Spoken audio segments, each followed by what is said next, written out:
So, you want to play the greatest abstract strategy game of all time. Wait, what do you mean I can't say that? Okay, fine. So, you want to play the greatest board game of the 21st century. Still not good enough? Okay, whatever. So, you want to play a pretty cool board game that's lots of fun. Well, you've come to the right place. I'm going to teach you how to play Verging Blades. Verging Blades can be played as a large-scale battle, a small duel, or anywhere in between.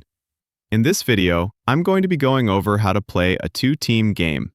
For your first game, I recommend 2 characters per team. So that's great for 2 players, where each player controls 2 characters, or a 4-player game where each player controls 1 character and you alternate between teams each turn. The first thing to do is to set up the map. Wait, you think building the map is boring? Okay, fine. If you go to sourcetavern.com, then search for Verging Blades, you can find all kinds of details about the game, including recommended maps. You can click on the Maps tab, then it will show you a few pre-built maps to choose from and give you instructions on how to build those. But for the rest of you who want to build your own map, I'll give you some tips at the end of this video. The goal of the game is to control every flag on the board. You can do this by capturing the neutral flags as well as destroying your enemy's flags. As soon as every flag on the board is under your control, you win. To start the game, each team will pick a faction to play with. Then each team will choose 1 flag on the board to replace with their own as their starting location.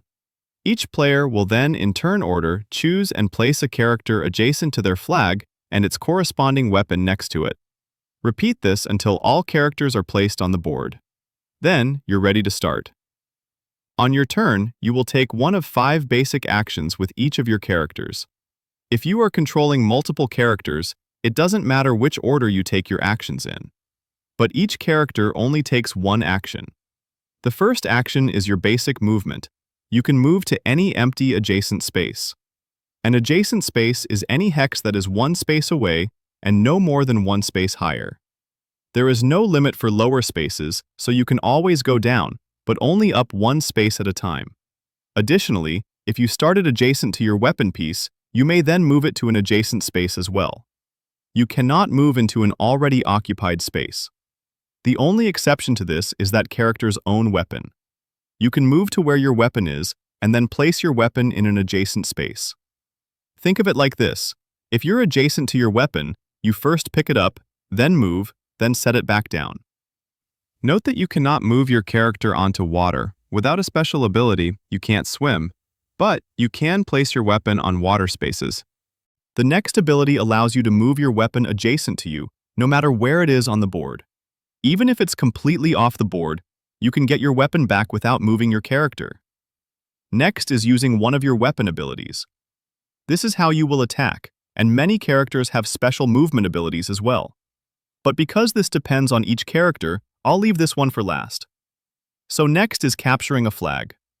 For your character's action, you can replace a white or neutral flag in an adjacent space with one of your own faction. You cannot capture enemy flags, only the neutral ones.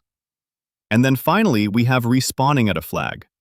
At some point in the game, your character may get knocked out and removed from the board. But for that character's action on your turn, you can choose to replace one of your flags with that character, and then place their weapon in an adjacent space in order to bring them back into the game. And those are the basic actions that you can take. But you still need to know how to use your character abilities. If you flip over your reminder card, you'll see all the icons that you might find on your character card.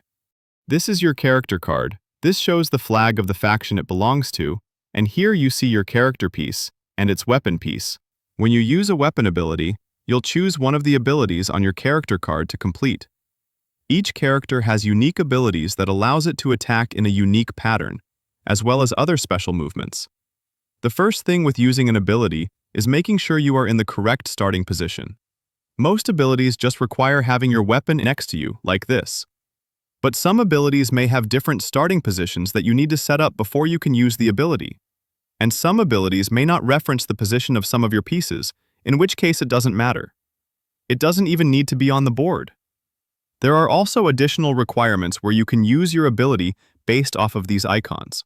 You can only complete an effect along a clear path if it is unblocked along that path. And this shows the maximum height above your character you can affect, and that the terrain can be before blocking a clear path. Here we see the longbow can attack any space up to 4 hexes higher than it with this, and it requires a clear path in a straight line to that space. So in this example, you could attack the first 3 spaces, but not the next 2, as the 4th space is 5 spaces higher than your character piece. And even though the last space is low enough, it is blocked by the 4th space along the required path. This can also be blocked by anything else that can occupy a space, such as a weapon, character, or a flag. Next, let's go over what the actual ability does. This blue hex represents a water tile. This would allow you to, in this case, move on to a water space, which you normally wouldn't be able to. These red hexes show where you can attack. When you attack a space, simply remove anything in that space from the board. If you ever attack a character piece, their corresponding weapon gets removed as well. These symbols represent where you place your weapon and your character respectively. Okay, for a few technical details. Whenever you use an ability, you have to complete at least one of each symbol on the card. So in this case, for example, you couldn't choose to move your character but not your weapon. You have to do both. But you can attack an empty space, it just has no effect. Additionally, you have to do all possible symbols on the card. In this case, where there's 3 icons for placing your weapon, but you only have 1 weapon piece, this is okay. You would pick one of them and not complete the others. And lastly, I will note that these symbols can be stacked. This symbol, for example, is both the starting position for your weapon and where you place your character. This ability references the starting position of your enemy's weapon instead of your own, allowing you to jump over an enemy's weapon.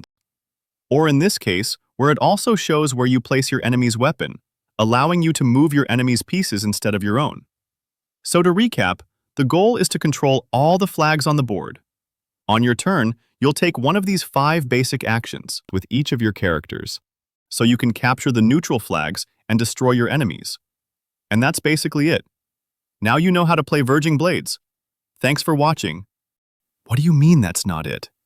Oh, you still want to learn how to build your own map? Okay, you've made it this far. Let me tell you a secret. It doesn't actually matter too much. Just have some fun with it. It's good to keep flags a little bit separated. I like to put them about 4 to 6 spaces apart. Then include a little bit of water in each map. About 1 to 2 water spaces for every 20 regular spaces is a good amount. And then pay attention to your height. Most characters can only ever go up 1 space at a time. Just make sure that all of the flags are easily accessible by any character that you're playing with. A difference of 1 height alone is not much at all. 2 can be pretty obnoxious and 3 is a lot. The total map should be between about 4 to 7 hexes tall. You can of course do more or less depending on how difficult you want the terrain to be and how big the map is. And that's basically it. If you have any questions, feel free to leave a comment. Or join our Discord server and ask any questions there. So now you know how to play Verging Blades. Thanks for watching.